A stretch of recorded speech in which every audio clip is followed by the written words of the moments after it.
Let's kick things off by taking a look at the day's headlines. Time is of the essence. US President Donald Trump tells North Korean leader Kim Jong-un to act quickly to get a nuclear deal done. Trump says he's the only man who can offer Kim the security his regime seeks. Poles apart on money, South Korea and the US are set for more talks on how much Seoul should part with to maintain an American troop presence on the peninsula. South Korea wants to pay a lot less than the US is asking for.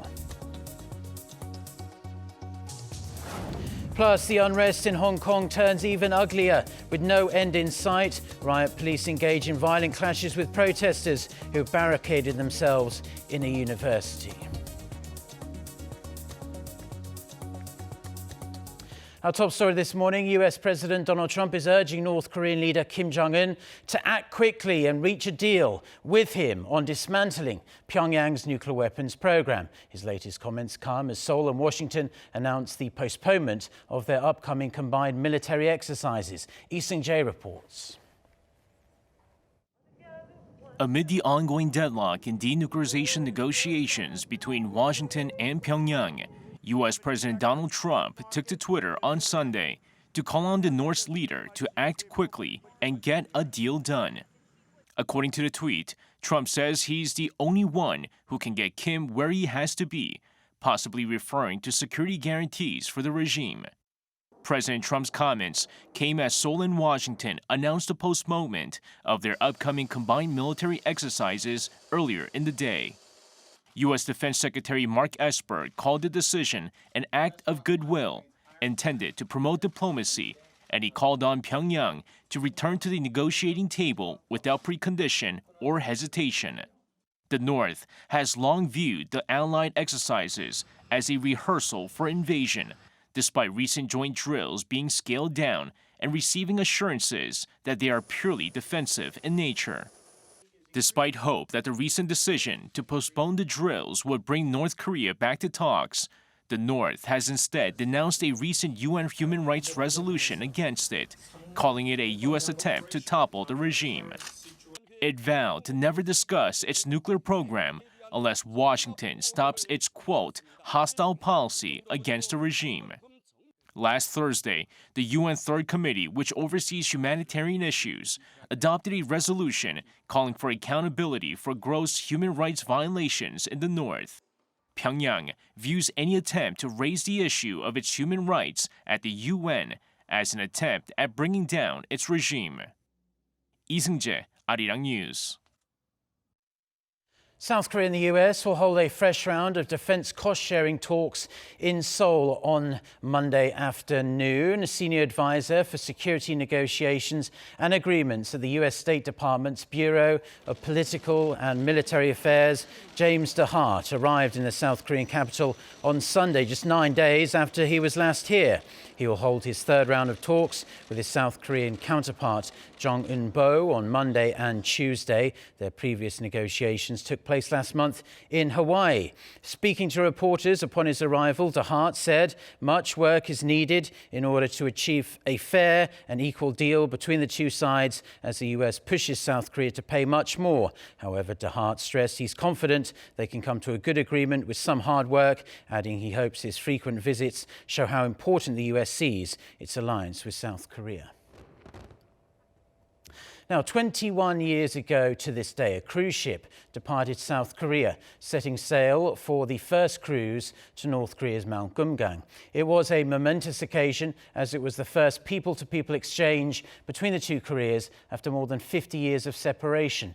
However, tours were suspended in 2008 after an unfortunate incident occurred at the resort. Once regarded as a symbol of reconciliation, our correspondent in charge of North Korean affairs, Oh Jung-hee, takes us through the resort's checkered history to this point.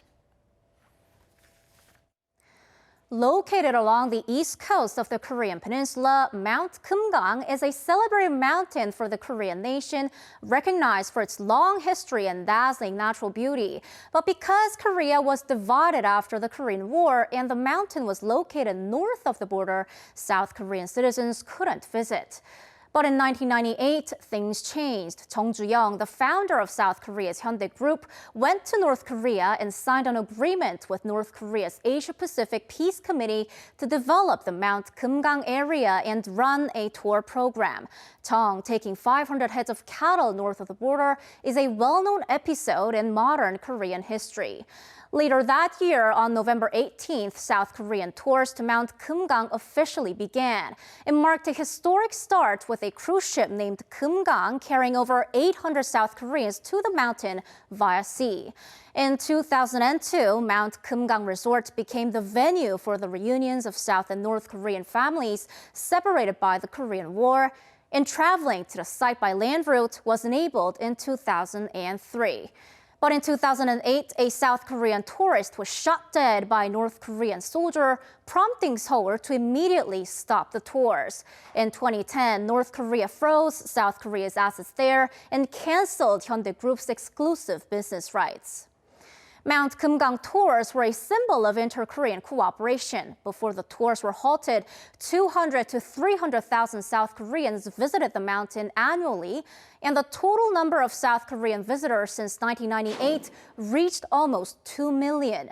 Seoul says the mountain itself holds significance, not only as a tourist area, but also as a place where war-torn families meet and social exchanges happen.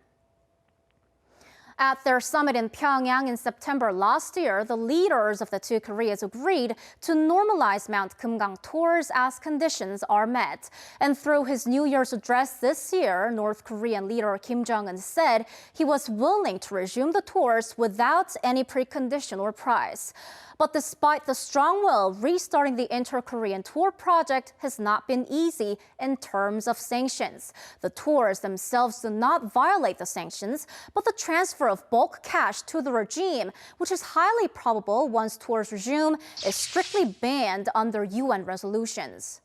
Now, since North Korean leader Kim Jong-un ordered the removal of South Korean facilities at Mount Kumgang a month ago, the fate of tours there took a new and disappointing turn. Seoul suggested holding talks to discuss the tours as a whole, but North Korea is firm that it'll go ahead and tear down the facilities if Seoul doesn't do so. While Pyongyang is ramping up pressure on Seoul, the fate of the symbolic inter-Korean project remains unclear. 오정희, Arirang News. Now, the second round of bilateral talks between South Korea and Japan over Tokyo's export restrictions will take place at the WTO's headquarters in Geneva on Tuesday local time. This is a consultation that follows the WTO dispute settlement procedures, so we will sincerely engage in discussions that meet the purpose and intent of the talks.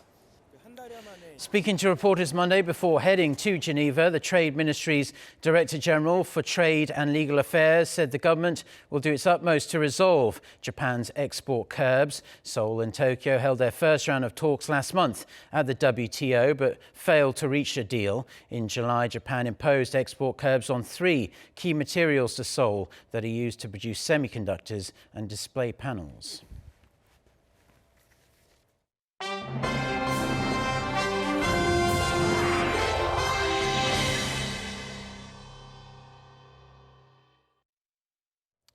Now, President Moon Jae-in says he's looking forward to inviting all 10 ASEAN leaders for the commemorative summit being hosted by Busan next week. In an op-ed contributed to the Asia News Network, a coalition of 24 major news organizations in the ASEAN region, President Moon said he believes the leaders will join in the journey towards establishing permanent peace on the Korean Peninsula as reliable friends and advisors. He added that he's looking forward to in-depth discussions on peace in the region. He said the peace on the peninsula is closely related to stability throughout East Asia, and ASEAN member nations have so far actively contributed to the process through dialogue.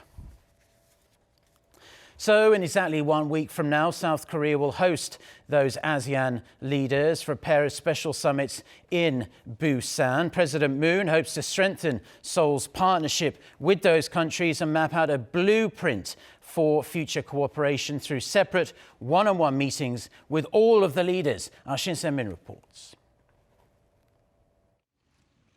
President Moon Jae-in will handle a jam-packed diplomatic schedule in the coming weeks as he plays host to all 10 ASEAN member nations in the 2019 ASEAN-KOREA Commemorative Summit and the first Mekong-Korea Summit. South Korea's presidential office announced Sunday that the president plans to sit down with the leaders of all 10 countries visiting Korea for these special summits before, during, and after the meetings set to take place in the country's port city of Busan for 3 days from November 25th. The top office added the summit will allow South Korea to engage in wide-ranging and in-depth discussions on ways to upgrade partnerships on trade, infrastructure, defense, and people-to-people exchanges. The president also hopes to draw further support for his vision of peace on the Korean Peninsula. Through the summit meetings, the leaders will reaffirm ASEAN's support for the Moon administration's peace process and also discuss ways to further establish peace and prosperity beyond the Korean Peninsula. As for his schedule, on top of the multilateral summit meetings, the president will hold one-on-ones in Seoul with the Singaporean Prime Minister and Brunei's Sultan Haji Hassan al Bolkiah before heading down to Busan. For his first 2 days in Busan, President Moon will also sit down with the leaders of Thailand, Indonesia, Cambodia, Philippines, Myanmar, and Laos. Back in Seoul, meetings with Vietnamese Prime Minister Nguyen Xuan Phuc on the 27th and with the Malaysian Prime Minister are also scheduled on back-to-back days. This will be Moon's second time meeting with the ASEAN leaders as the president had toured all 10 countries in the first half of his term. The presidential office sees the latest gathering as an opportunity to cement relations while mapping out a clear blueprint for future cooperation. With the 2019 ASEAN-KOREA Commemorative Summit being held under the slogan of Partnership for Peace and Prosperity for the People, the presidential office hopes to solidify the administration's drive to create a people-centered community of peace with all 10 ASEAN nations. Shin Se-min, Arirang News. Now, with large, young pools of labour and rich natural resources, Southeast Asian countries are really emerging as major players in the global economy. So we thought over the course of this week we would have a 5-part special series of reports on the upcoming ASEAN-Korea and the other summit taking place in Busan. We're going to kick off the week by taking a closer look at the economic potential of the ASEAN region as a whole. For that, here's Yoon Jung-min. Southeast Asia is rising as a global leader with a fast-growing economy and enormous potential. First established in 1967 with 5 countries, the Association of Southeast Asian Nations, or ASEAN, is currently made up of 10 Southeast Asian countries, including Indonesia, Malaysia, Thailand, and Vietnam. It represents one of the world's largest economic blocs with a total population of over 652 million as of 2018. The total trade volume reached over $2.8 trillion in 2018, while the combined GDP amounted to more than $2.9 trillion, which is around 3% of total global GDP. ASEAN is the third largest single economic bloc in Asia, following China and India. We call it a single bloc because the 10 countries have been integrating their economies. In fact, the 10 ASEAN countries share a free trade zone. ASEAN possesses rich natural resources, including oil and natural gas, and young labor markets with about 60% of the population aged below 35. With its annual economic growth expected to reach 5% on average, experts say the region has a diverse economy based on the economic conditions of each country. Based on the economic capacity of each country in the bloc, their key industries differ, from fourth industrial revolution technologies to labour-intensive industries. For example, Singapore and Malaysia have strong 5G, IT infrastructure and cutting-edge finance technology, while Vietnam has a competitive labour market. Based on its vibrant economy and large consumer markets, ASEAN is expecting more cooperation within and outside the bloc for economic prosperity. Yoon Jung-min, Arirang News.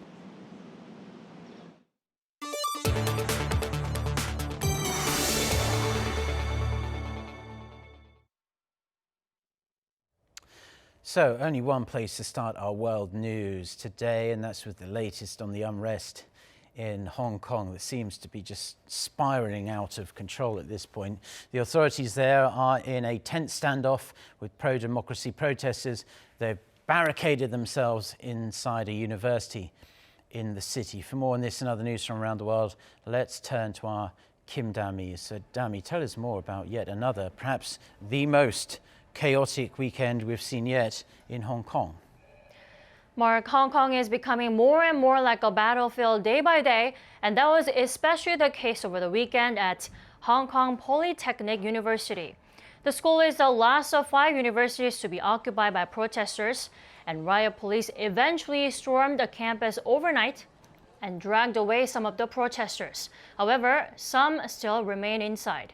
In a bid to get the remaining ones out, Hong Kong police pulled out a controversial anti-riot sound device known as a long-range acoustic device.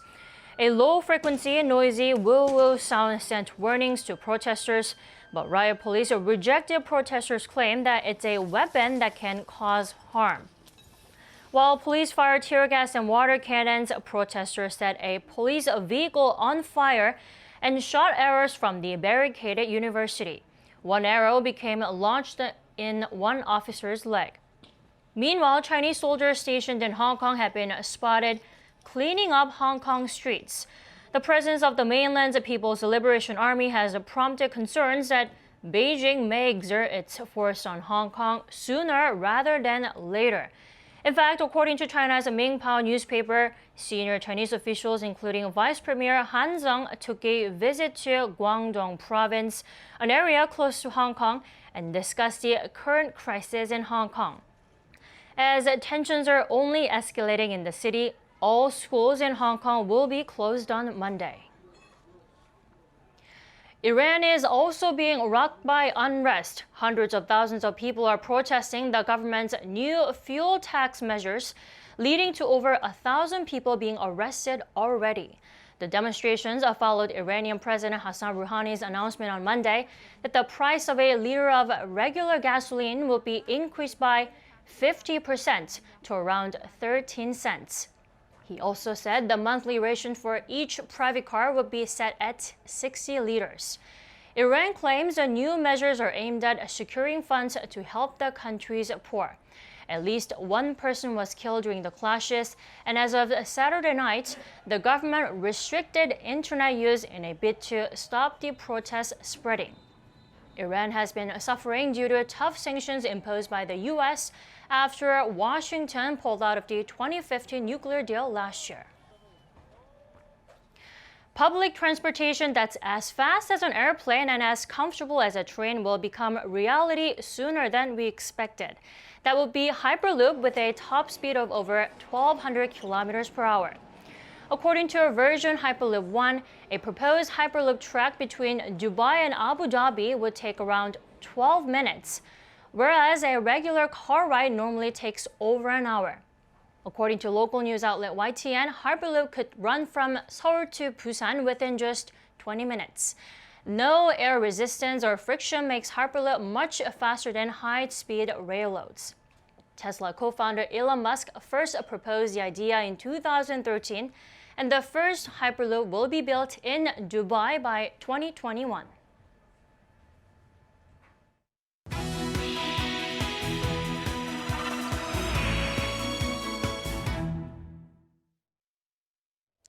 Time now for our weekly Life and Info segment, where we focus on information hopefully useful for your everyday life. Now, South Korea is upping its aviation security measures ahead of the 2019 ASEAN-KOREA Commemorative Summit set to take place in Busan next week. The Transport Ministry has said it will raise the air security level on 7 domestic airports and on aircraft from this Monday to November 27th. Gimhae International Airport in Busan will run heightened security at alert level, while other airports like Incheon International and Jeju International will raise their security level to caution. Because the tightened security measures may result in a longer boarding process, the Transport Ministry is asking passengers to arrive at airports 30 minutes earlier than usual. Now, it's more than common for people here in South Korea to buy face masks to protect themselves from fine dust pollution, which unfortunately is a big problem here now. To help the public arm themselves with even more information, the National Council on Climate and Air Quality has put forward guidance as to when to wear masks and when to avoid outdoor activities. Park Se-young has this report. The negative effects of fine dust on health have long been known. This is why many people choose to wear face masks when fine dust levels soar. However, the standards as to when to wear masks and when to avoid outdoor activities have been very vague. This is why the National Council on Climate and Air Quality has come up with public action recommendations for fine dust. Healthy adults and children do not need to put on health masks even when there are poor ultrafine dust levels, as long as the concentration is under 50 micrograms per cubic meter. The standard for outdoor activities, which used to be restricted on polluted days, has also been eased for the healthy group. Vulnerable groups like the elderly, pregnant women, and people with lung conditions are still advised to put on health masks when there's poor air quality. An ultrafine dust concentration of 50 micrograms per cubic meter is bad. However, recommending face masks or restricting physical activity can cause other health problems. Experts added that it's also better to ventilate indoor areas even on polluted days. They recommend 3 10-minute ventilation periods a day. Park Se-young, Arirang News. Now, milk, veg roots and gromwell are commonly used ingredients in herbal medicine throughout Asia and in Korea as well. And they've been proven to be highly effective in tackling fatty liver disease, as our Kim Jae-hee reports. Milk, veg roots, and gromwell are perennial plants found easily on hillsides. Due to their health benefits, their roots are used for Oriental medicine. And a compound made of the two ingredients was recently found to be effective in inhibiting non-alcoholic fatty liver formation. It proved effective in liver health during animal testing. With these results, we will carry out clinical trials. When the compound was given to mice for 6 weeks, tissue weight was reduced by 33% and liver steatosis was inhibited. The level of enzymes associated with liver damage was also reduced by as much as 60%. And neutral fat and bad cholesterol were reduced by about half. The proven medicinal effects of the compound are expected to increase the income of herb farmers. Becoming known positively, of course, benefits us because we sell more. We can also grow more crops, which will help farmers' income. The Rural Development Administration is going to apply for a patent for the compound and use it to develop functional health foods and natural medicinal ingredients. Kim Jae-hee, Arirang News.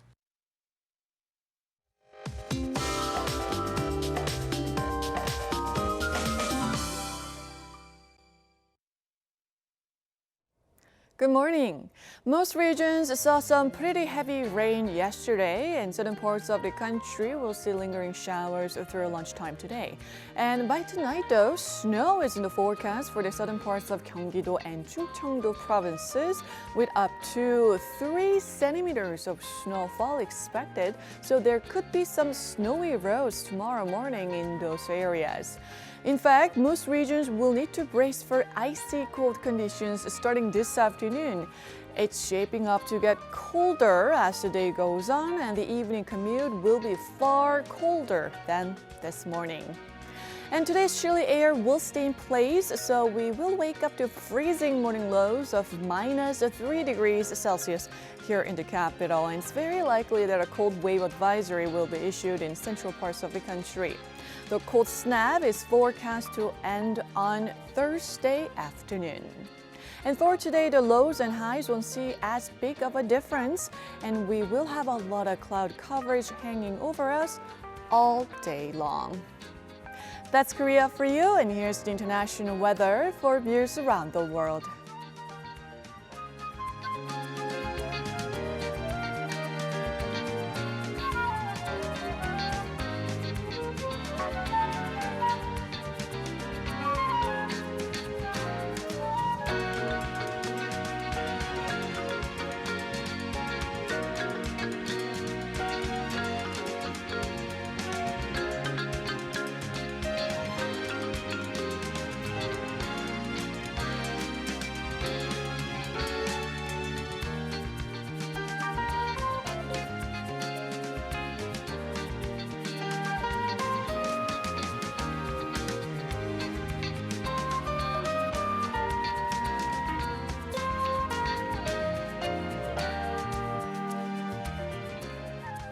Well, that's all we have for now on this Monday morning here in Seoul. Stay tuned to Arirang TV. Plenty more coming up, including our next newscast at noon Korea time with our very own Lee Ji-yoon. So until then, goodbye.